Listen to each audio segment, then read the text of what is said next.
Boa tarde.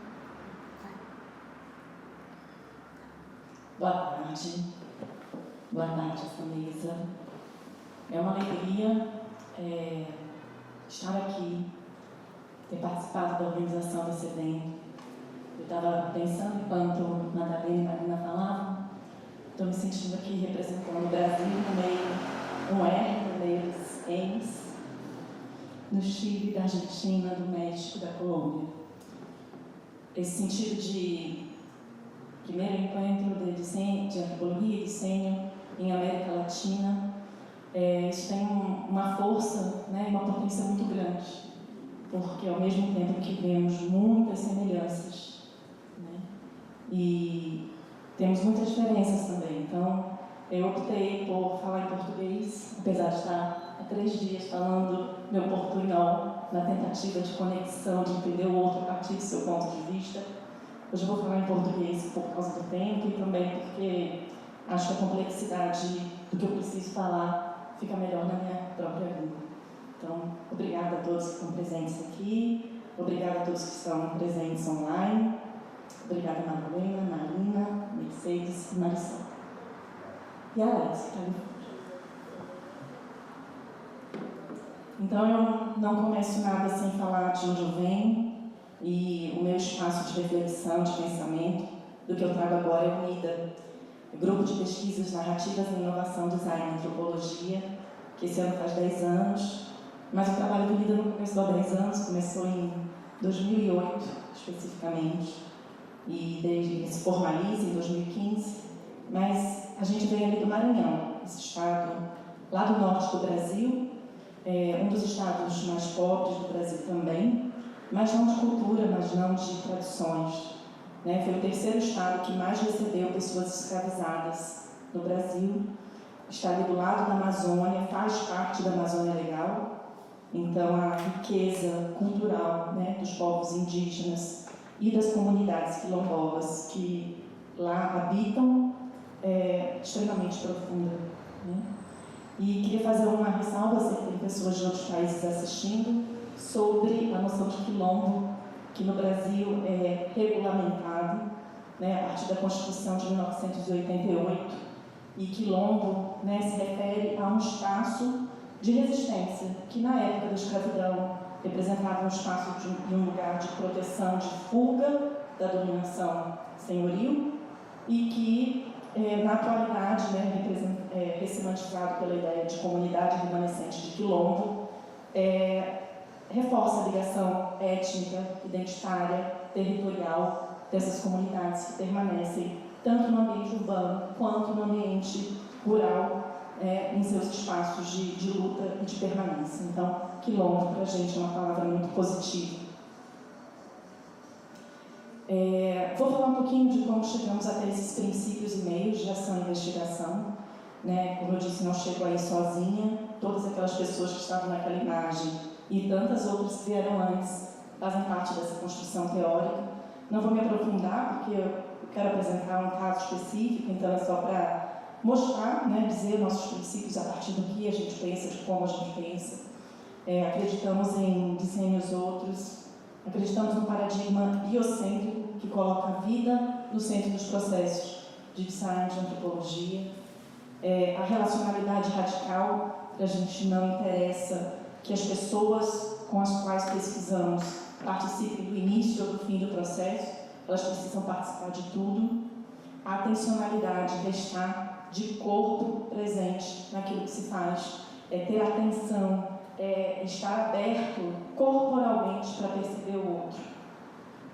E, né, trabalhamos a partir do design e antropologia, traduzir aqui como desenho e antropologia, depois eu vou falar um pouco disso, das coisas de desenho, coisas de design, que são a realidade sociomaterial, que pode ser uma cadeira, pode ser uma peça de artesanato, pode ser o nosso próprio corpo, pode ser uma marca, um museu.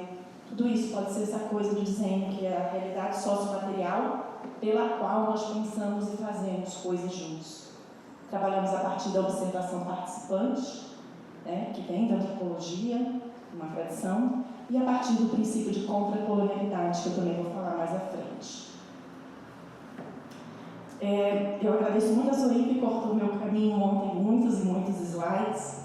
Ela já falou desse percurso nosso, né, pela literatura do Norte Global, da rede de pesquisa em design de Pollard, do nosso encontro, né, teórico e físico, né, presencial com o Ingold, com a Caroline Guedes, e como a gente constrói um pensamento sobre desenho, design por meio da antropologia por meio do design, e realmente a gente começa a transitar, né, entre esses dois fazeres, todos esses aportes teóricos, né, que a gente recebe e antropofagiza, né, porque a gente vai também começando a refletir sobre as nossas próprias questões e realidades a partir dessa literatura do Norte Global.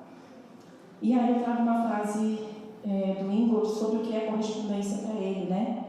Por correspondência quero dizer ir junto com outros, assistir e responder à sua presença, às suas ações e palavras, como eles atendem e respondem às nossas.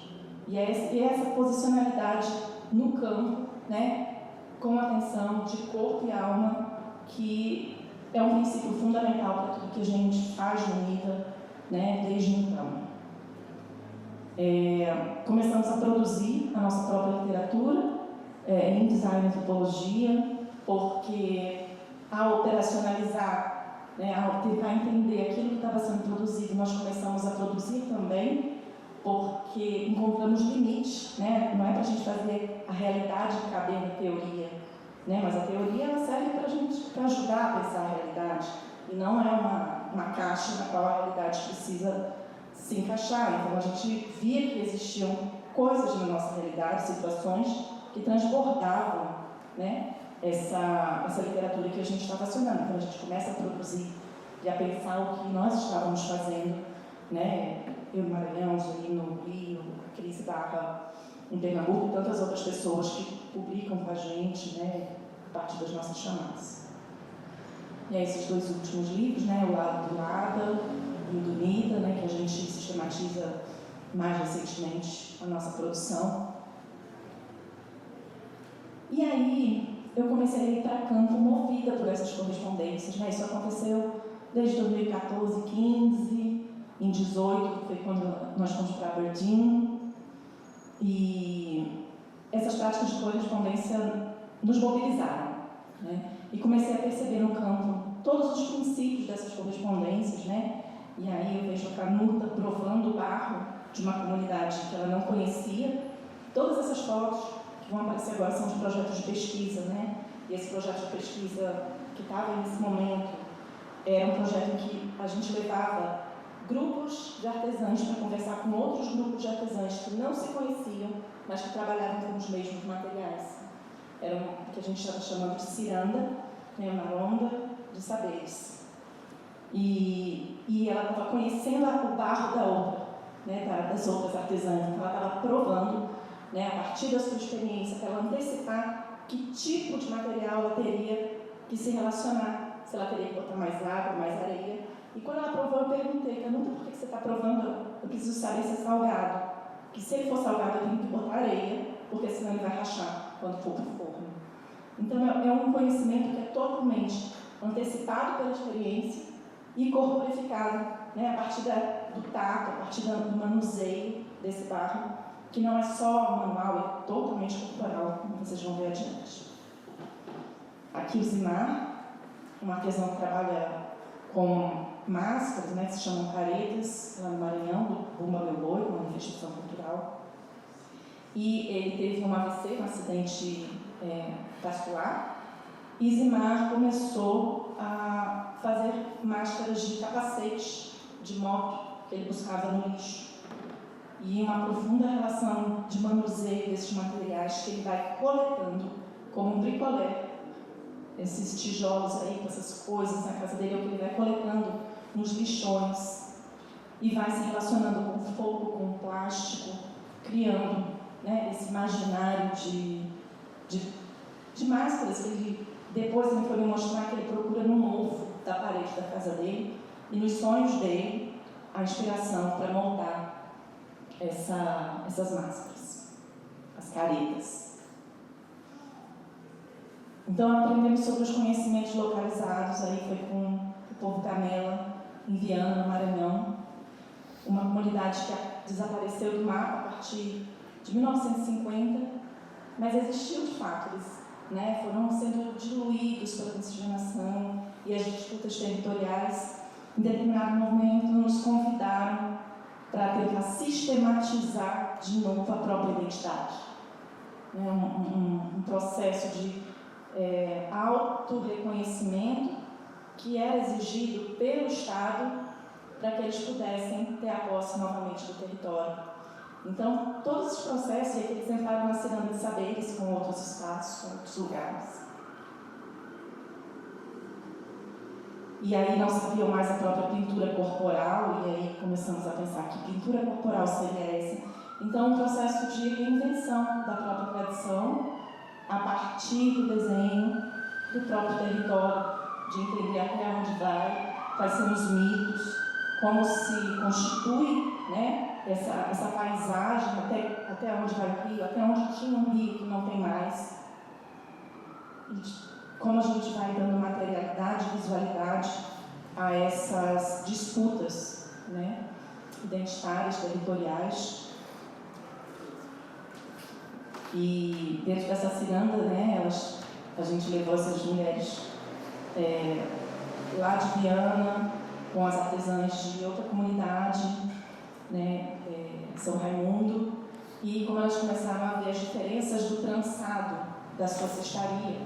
E aí foi muito bonito, porque eram diferentes, a contagem, uma contagem matemática no trançado muito forte. E aí elas, em determinado momento, elas falaram, isso não importa, nós somos irmãs pelo Guarumã, pelo material. E aí, mais recentemente, já tem alguns anos que me deparei com a literatura de Antônio Bispo dos Santos, conhecido como Nego Bispo, um líder quilombola do estado do Piauí. E Nego Bispo fez uma revolução na minha cabeça. E a partir da sua crítica ao discurso decolonial e contracolonial. Ele fala sobre a diferença do discurso e da prática, sobre a construção e a ordem discursiva, sobre o ato de nomear como exercício de poder, que não é uma novidade na literatura antropológica, mas o Nego Bispo faz essa crítica a partir do lugar de um povo que não foi colonizado e que por isso se diz contra-colonial, que lá não havia de decolonizar nada, porque nunca foram colonizados. Então é uma outra forma de encarar que no campo do design, antropologia e muitos outros, a gente vê como uma onda decolonial, e ele faz a crítica a esse discurso decolonial. E vai falar também sobre o conhecimento sintético, que é esse da academia, e o orgânico, que é esse que nasce da vida dentro do território. E aí me pus nesse momento a pensar um pouco sobre como a gente estava articulando a nomenclatura. Eu sempre dei muita atenção a como eu escrevo, que palavras eu utilizo na minha escrita, isso é muito importante para mim. E eu estava muito incomodada em usar a fórmula Design Anthropology. E aí começamos a usar antropologia da desenho também. Flertei, me aprofundei, achei que não era aquilo que eu queria. E design e antropologia funciona muito bem, mas o que a gente estava querendo realmente era essa relação totalmente entrelaçada, e que a gente assumiu essa escrita do design e antropologia, desenho e antropologia. E essa autora, Anastasia Martin, uma antropóloga francesa, me ajudou muito nesse pensamento.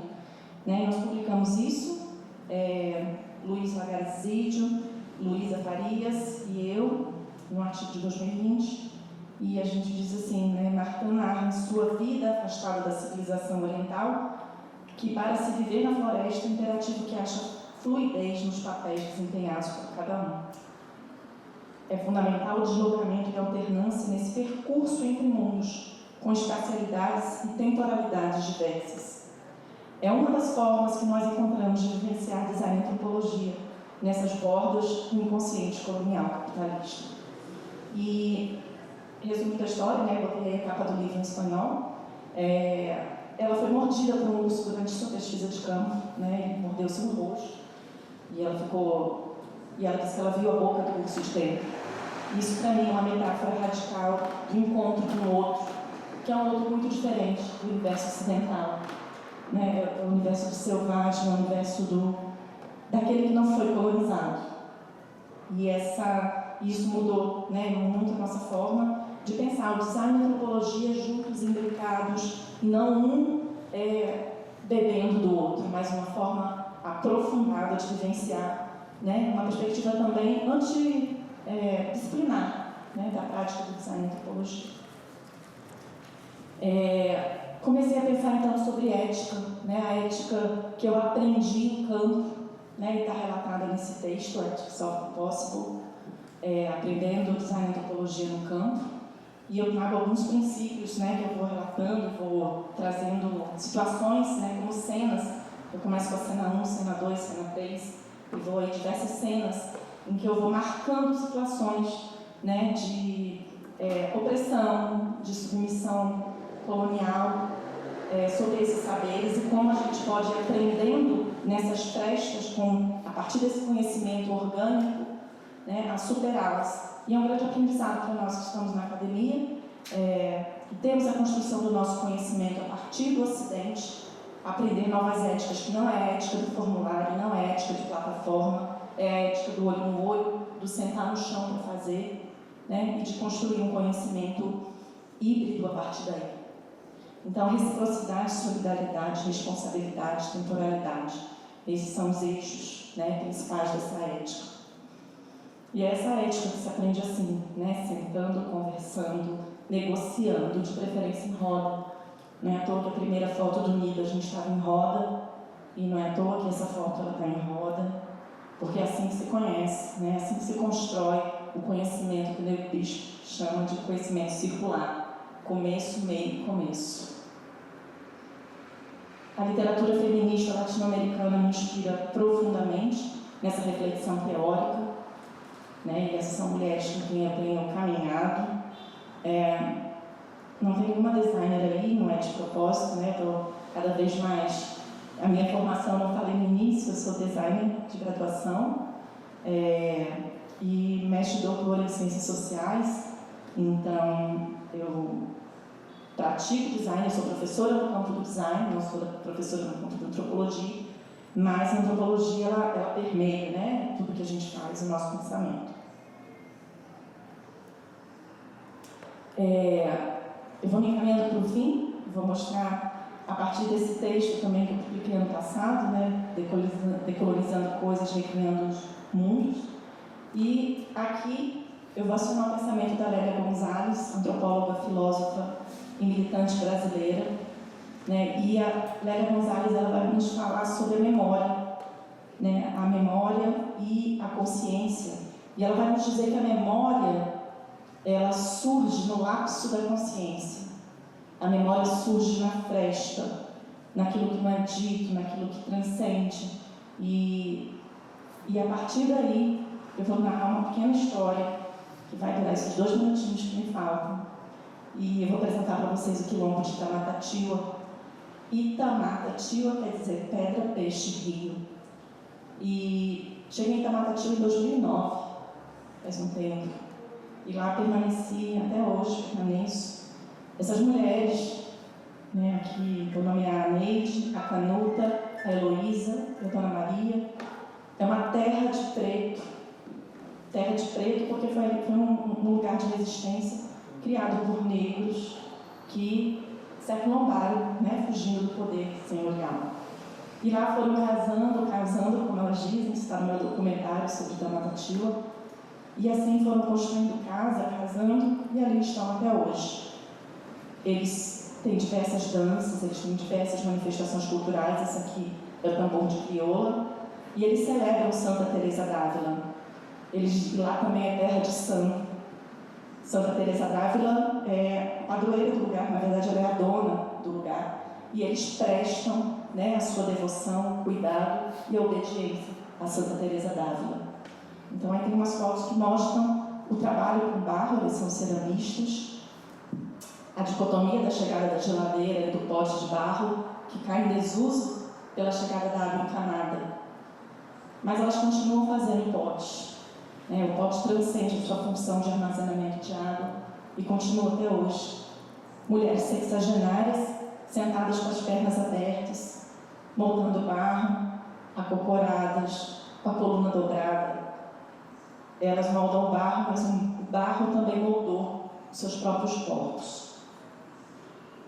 E aí, um momento, Heloísa fala no slide anterior, fala para Yuri Logrado, então, um pesquisador de mestrado que estava lá fazendo pesquisa em Tamatativa, né? Eu fiz a minha tese lá entre 2010, entre 2011 e 2015. O Yuri fez o mestrado dele, tem uns 2 anos lá, e o Yuri estava trabalhando a questão da memória dessas artesãs, num programa de pós-graduação em Cultura e Sociedade. E aí o Yuri me liga e fala: Raquel, o pessoal de Tamatativa quer fazer um museu, você não quer fazer esse museu com a gente? E eu já não pesquisava mais em Tamatativa desde 2015. Resolvi me afastar porque eu já estava lá há mais de 10 anos, 14 anos pesquisando. E eu falei: não, tem uma hora que a gente precisa seguir, e elas também, né, sem mim. E aí eu voltei para Tamatativa. Eu fui com o meu corpo, com o meu grupo de pesquisa, e a gente encontrou essa construção de um museu, uma casa de 4 por 4 metros, né, cheia de significado, em que a nossa função nesse chamado foi: vocês vão fazer o museu. E aí começamos a pensar esse museu e a sua materialidade. Desde o nome, haviam várias propostas, e uma das questões não era só o Museu das Ceramistas, era o Museu da Comunidade. E aí, a partir dessa deliberação coletiva, né, se chegou ao nome Museu Quilombola de Tamatativa. E aí começamos a imaginar o que teria nesse museu, qual seria o seu conteúdo, o que entra, o que não entra, dentro do desejo das pessoas que fazem esse lugar. E a nossa equipe de pesquisa toda lá junto, né? E aí saiu, né, uma lista de coisas. A partir dessa lista, nós voltamos para o NIDA, né, deliberamos, voltamos à comunidade, e sempre na roda, porque é ali que se decide as coisas. E aí começou a produção, né? Tudo que teria nesse museu, em grande parte, foi feito por essas mãos, como uma forma também de marcar a materialidade, né, os materiais que são usados na comunidade. E aí começamos a montagem, a parte de design gráfico, foi toda feita, né, dentro do NIDA. Aqui eu tenho que mencionar Luiz Lagares, Bruno Matos, Andreina Lima, Alisson Queiroz, que participou da fase da pesquisa, e Clara Terra. E aí fomos para Tamatativa montar o museu com as pessoas do lugar. E aí o processo de autorreconhecimento, de colocar coisas banais como o urucum, o coco, o óleo, dentro de um museu, né, tirando do cotidiano de uma forma mais banal do seu próprio uso, é elevar, né, essa própria cultura a um status nunca antes recebido. E isso é muito transformador, quando as pessoas começam a se reconhecer e a se observarem enquanto atores da própria história, enquanto tudo que estava ali naquele museu, a forma fomos nós que demos dentro de processos de design, mas o conteúdo foi todo realizado por elas, né? Eu estou ali tomando um cafezinho com a Neide, naquele cenário da Casa do Quilombo, né? Do desejo delas de mostrar para os visitantes, para quem visita o Quilombo, de como elas viviam anteriormente. E aqui o nosso processo de realização, já estou terminando. Aqui é um vídeo, eu vou passar rapidamente, muito rápido. E foi um processo da gente chegando, né? Estava quase pronto o museu e a gente tem que levar essa santa. Mas eu falei: gente, a gente não pode levar essa santa, ela é a dona de tudo. Não, vamos levar logo, está pronto. E não estava pronto, então eu falei: tá, vamos levar. E vamos saudar a santa, como vocês sempre saudam, como vocês sempre cuidam. E aí foi o momento da gente colocar a santa, entronizando a santa nesse espaço, que também é o espaço dela. E isso, essa instalação representa o festejo, né, de Santa Teresa d'Ávila, E aí, a construção desses novos laços com a santa em outro lugar. Essa santa já estava pronta lá há muitos anos, e aí foi um momento de salvar essa santa, com essa ação simbólica de amarrar os laços, de reforçar os laços de solidariedade e de reciprocidade dentro das terras de Santa Teresa d'Ávila.